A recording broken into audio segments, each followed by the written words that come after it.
Hello, Stefan. Hey, I just saw your post here, and I'm gonna try to do a video for it because you got a lot of questions in here. I mean, I got to do this all in 1 minute, right? It's gonna be hard to do because you had so many questions for a friend, right? So, where are you working from today? I'm in a restaurant, right? Like usual, because I do.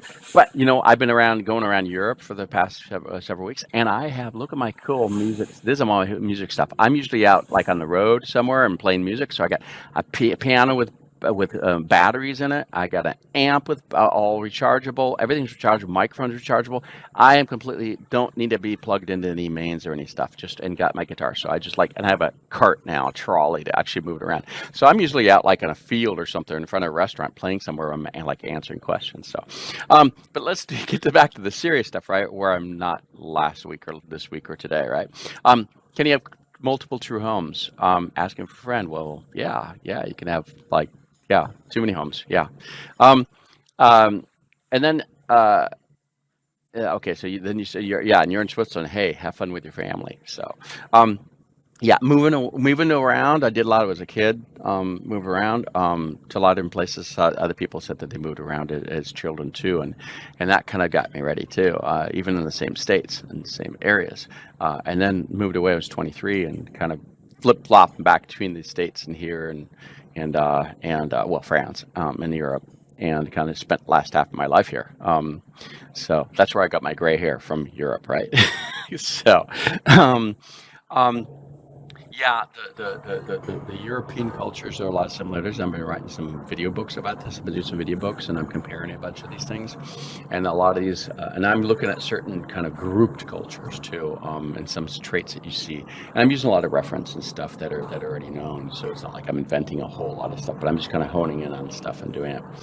And then the whole thing of morphing and very true when you look on hindsight and you've lived away for a long time, you're looking at different cultures and looking at the only things that get haunted by it. I'm just kidding, yeah, but yeah, that have this not outsiders and insider kind of both, and especially when kind of married into it, then you're completely integrated. Whereas a lot of people, I've known a lot of people that come as couples to a country and they integrate, but they don't quite because they still have their home culture, right? But when you're a hybrid cultural family, then you're kind of constantly this gymnastics of cultural, linguistic, whatever you want to call it. So, cultural nomad, my nickname, right? So, totally agree. And then how has it helped my language industry career? Well, it's what kicked it off and has kept me in it. And and I usually say that my mentor got me into this whole thing.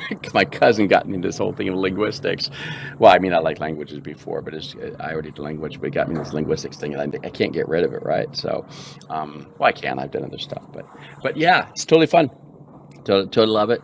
Doing a lot of these video books. I'm really loving it, and really hoping to share because there are so many differences. We think that there's so many similarities, but there are really a lot of little differences that just make all the. It's just those are things that the conflict happens from that, and then you don't make deals or stuff because of these value differences. A lot of things are about value differences.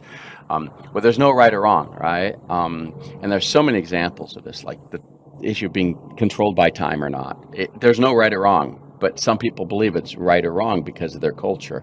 And I talk a lot about this in my video books up on YouTube. So they're all free, right? So it's all free. I give it away. So, but just because I want people to to succeed in all this kind of dealing with other cultures, because this is probably 95% of all our problems in international projects and stuff. It's not about technical or marketing or business stuff, right? Well, the business stuff is impacted by the cultural and these differences in the value systems of different worldview perspectives. It's just they're different, and that's the hardest part to understand. You got to be aware of it, then you got to deal with it. So, and then you got to succeed with it. That's the fun. So, hey, have fun in Switzerland, and for the rest of your trip too. I'll see if I can come by, depending on what happens here in the next couple of weeks. So, okay, Jeff out.